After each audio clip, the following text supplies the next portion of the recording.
I stared at the invitation again, tracing the embossed letters with my thumb. Family reunion, celebrating Emily's Princeton acceptance, it read.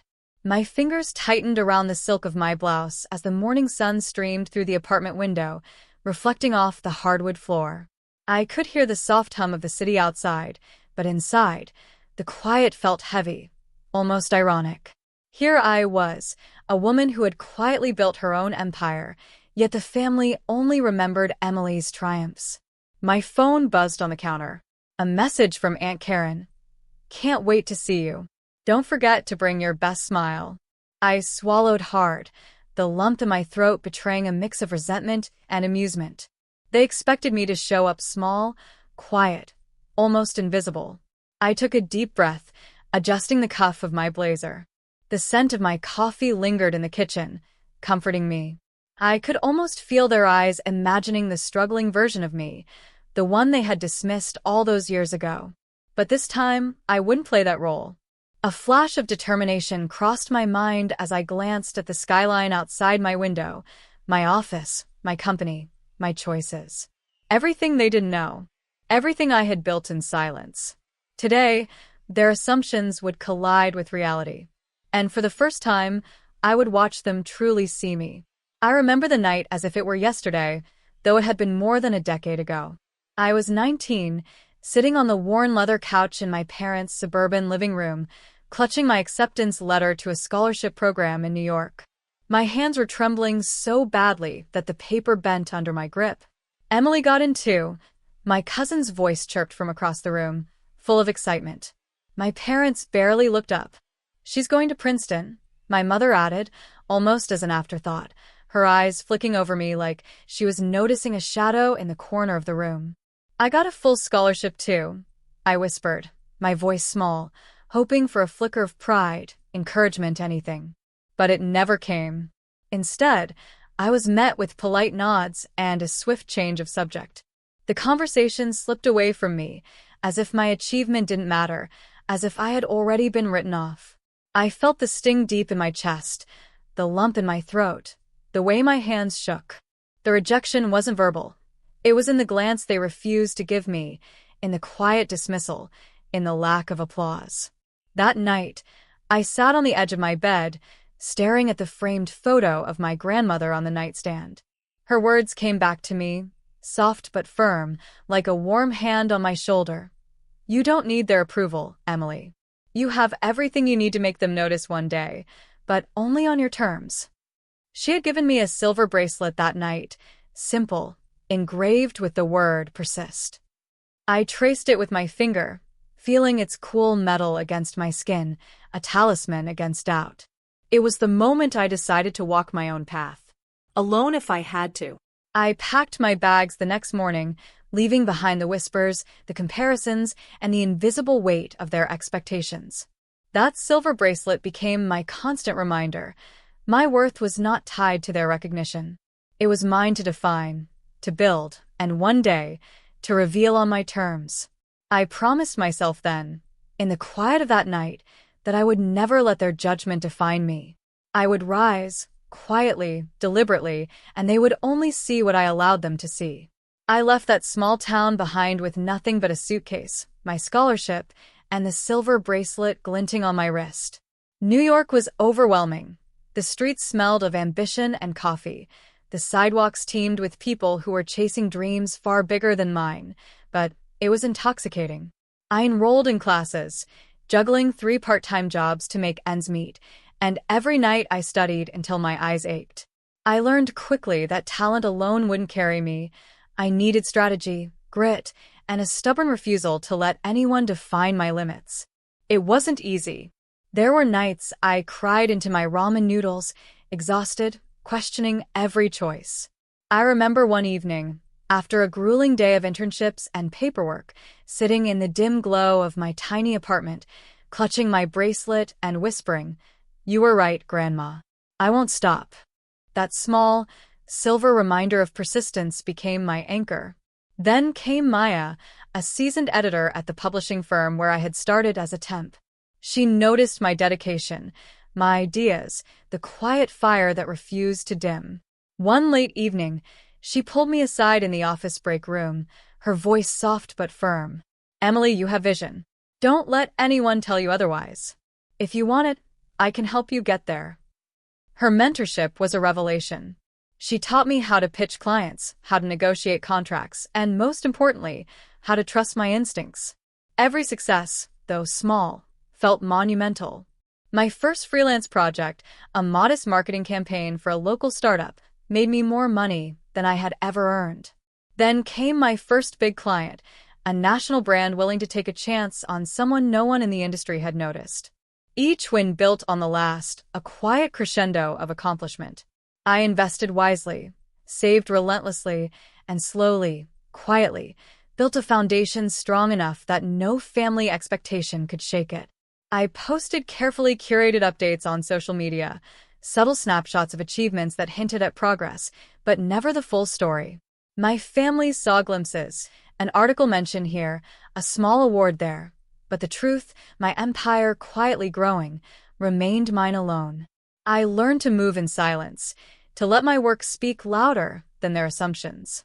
There were times I wanted to shout, to rub my successes in their faces, but I held back. Patience was part of the plan. Every late night, every risk, every small victory was a brick in a wall I would one day show them fully built.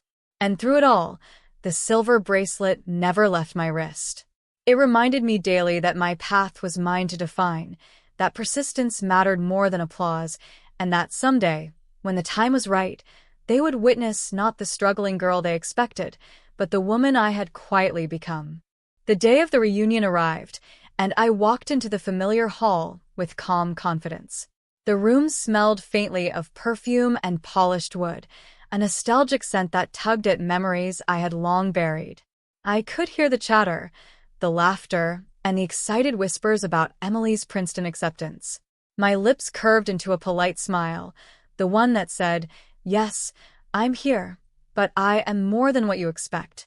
The first familiar face I saw was my cousin Emily, beaming in her perfectly pressed dress, her acceptance letter clutched like a trophy. "Emily," Aunt Karen called, pulling her forward. "Everyone look at Emily. Princeton. Isn't she amazing?" The room erupted in applause, and my chest tightened. The familiar mix of pride and irritation swirled inside me. I took a deep breath and let my eyes wander, letting the tension build before I revealed myself. The family hadn't seen me in years.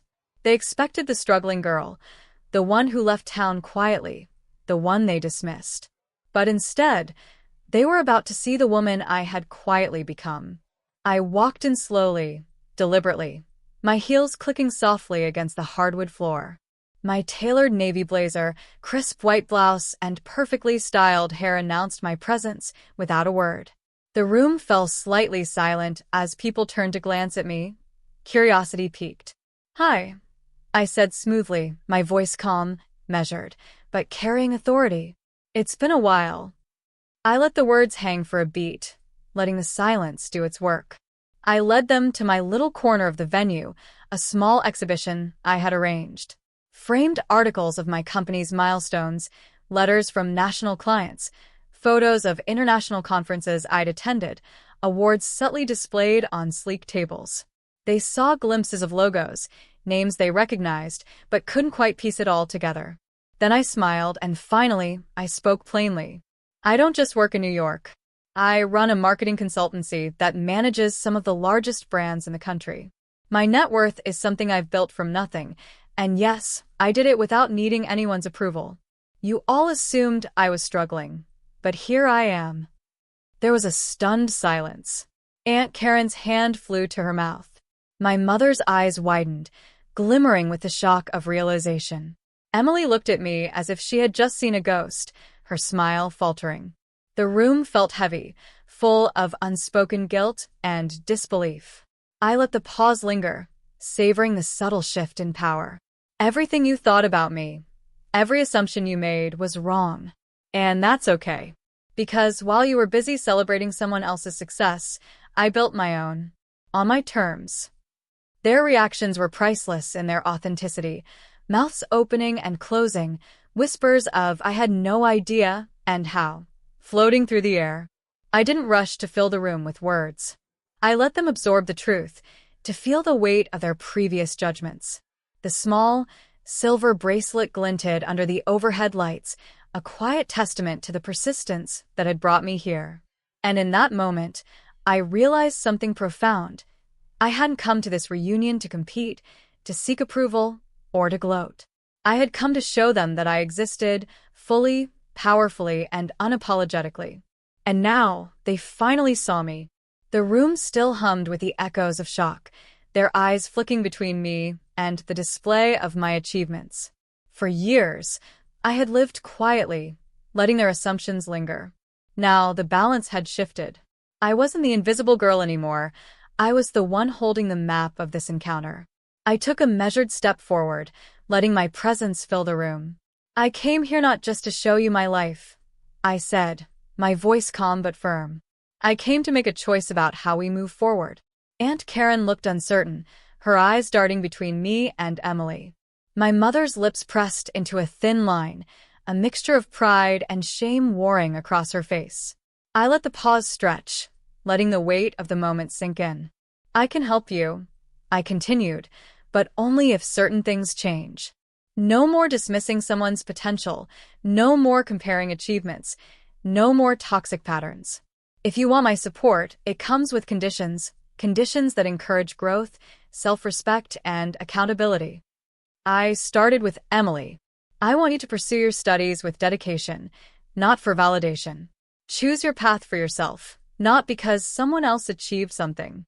Emily's eyes filled with tears, a mixture of relief and newfound clarity. To my mother, I said softly, "I want you to acknowledge your own biases and work on listening, really listening, to the people around you. Your role isn't to dictate our successes, it's to nurture and respect them." She nodded, almost imperceptibly, but I saw her understanding begin to dawn. Aunt Karen, who had been smirking nervously, looked at me with wide eyes. "I expect honesty and transparency from everyone now," I told her. "No more small lies, no more showing favoritism, no more using shame as leverage. If you want a place in my world, it has to be a world of integrity." Every word I spoke was deliberate. I wasn't punishing them.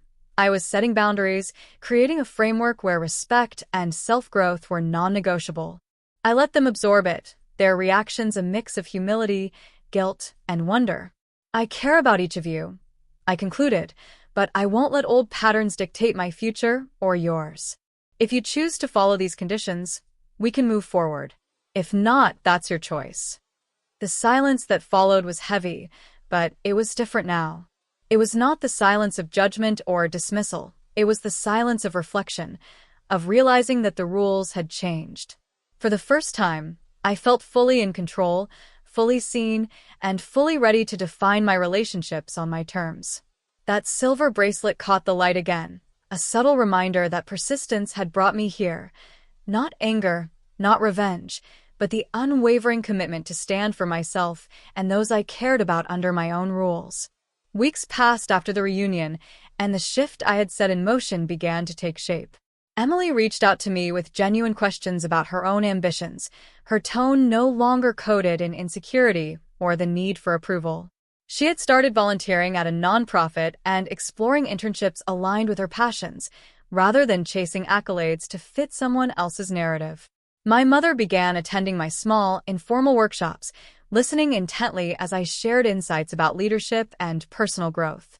The hesitation that had once defined her presence was slowly replaced with curiosity and respect.